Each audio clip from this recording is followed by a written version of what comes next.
मेरी यात्रा का वर्णन है। उस काले अध्याय आपातकाल लगाए जाने के 50 वर्ष पूरे होने और पूरा देश, विशेष रूप से वर्तमान पीढ़ी, आज के दिन उस काले अध्याय को स्मरण करते हुए इस बात का संकल्प करे कि विश्व के सबसे पुराने लोकतंत्र में,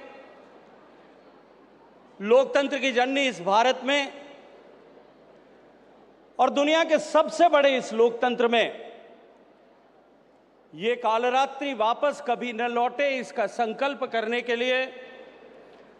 आयोजित आज इस कार्यक्रम में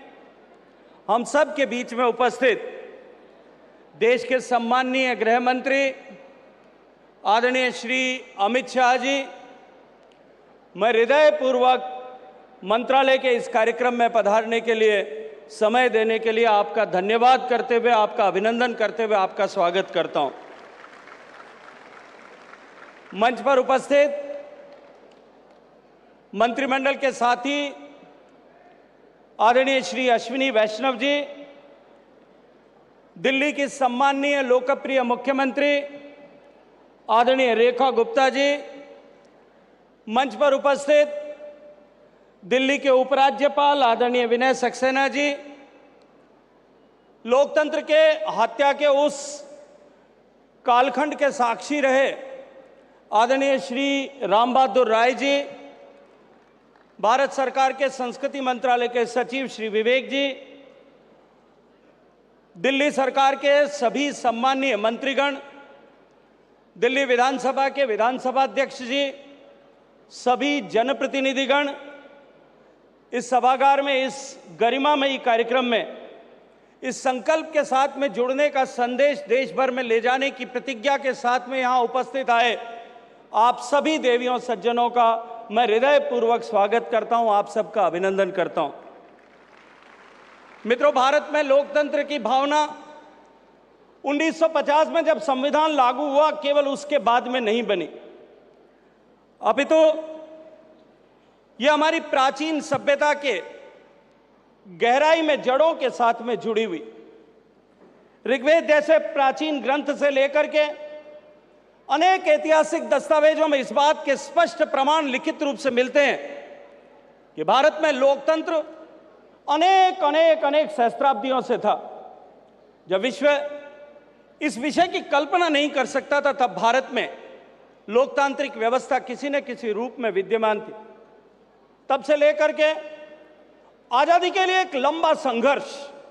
उस गुलामी की बेड़ियों से मां भारती को स्वतंत्र कराने के लिए जब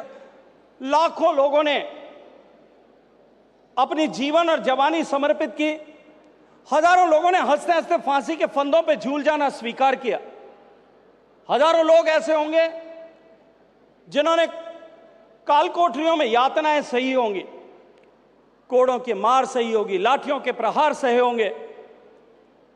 वीर सावरकर जैसे ऐसे लोग होंगे जिन्हों कोलू में बोयल की जगह जोत दिया गया होगा। हजारों लोग ऐसे होंगे जिन्होंने अपनी जवानी तिल तिल काट करके जेलों में काटी होगी, तब जाकर के देश आजाद हुआ और ये लोकतंत्र भारत में स्थापित हुआ। लेकिन दुर्भाग्य से काल के प्रवाह में ऐसी परिस्थिति बनी कि निरंकुश सत्ता ने सत्ता पर बने रहने के मोह में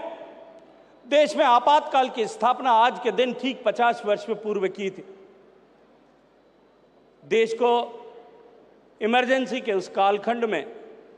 गुलामी की बेड़ियों से निकले देश को एक बार फिर देशवासियों को गुलामी की बेड़ियों में जकड़ दिया गया। जो अभिव्यक्ति की आजादी हमने लाखों कुर्बानियों के बाद में प्राप्त की थी,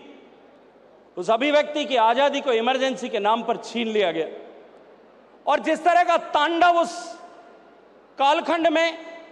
उस लगभग 21 महीने के कालखंड में इस देश ने देखा, जो लोग उस पीढ़ी के लोग हैं वो आज भी उन दिनों का स्मरण करके उनके शरीर में सिहरन महसूस होती है। किस तरह से लोगों को खुलेआम, बिना किसी मानव अधिकार की चिंता किए हुए, खुलेआम अपनी व्यक्तिगत आकांक्षाओं की पूर्ति के लिए मौत के घाट उतार दिया गया।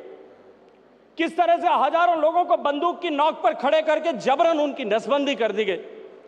जेलों में ठूस दिया गया, बिना किसी कानूनी कार्रवाई के ठूस दिया गया।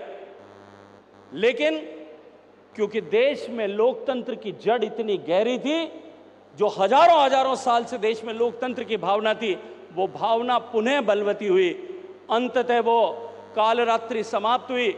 और भारत में एक बार फिर 1977 के चुनाव के बाद में लोकतंत्र स्थापित हुआ, संविधान की मर्यादा वापस स्थापित हुई। मित्रों, आज उस वर्ष उसको भी लगभग 47-48 साल बीत चुके, लेकिन 50 साल बाद में लोकतंत्र की हत्या के उस दिन को स्मरण करने के लिए आज भी हम सब लोग इसलिए प्रतिवर्ष इस दिन को इस लक्ष्य के साथ में, इस विचार के साथ में जो माननीय प्रधानमंत्री जी ने दिया कि यह संविधान की हत्या का दिवस था, इस लक्ष्य के साथ में स्मरण करते हैं कि हम संकल्प करें कि भारत में ऐसा दिन, संविधान के लिए ऐसी कालरात्रि कभी वापस नहीं आएगी। और उस कार्यक्रम में आज हम सब का मार्गदर्शन करने के लिए सम्माननीय गृह मंत्री जी ने आना स्वीकार किया। मैं हृदयपूर्वक धन्यवाद करते हुए आप सब की ओर से, आप सभी की ओर से माननीय गृह मंत्री जी को बहुत सारा अभिनंदन करते हुए उनका स्वागत करता हूं, धन्यवाद करता हूं। आप सबका भी धन्यवाद और अभिनंदन करता हूं। भारत माता की। बहुत बहुत आभार माननीय श्री गजेंद्र सिंह शेखावत जी का। देवी सज्जनों, संविधान की हत्या के उस काले दौर की कहानी तो आप देख रहे थे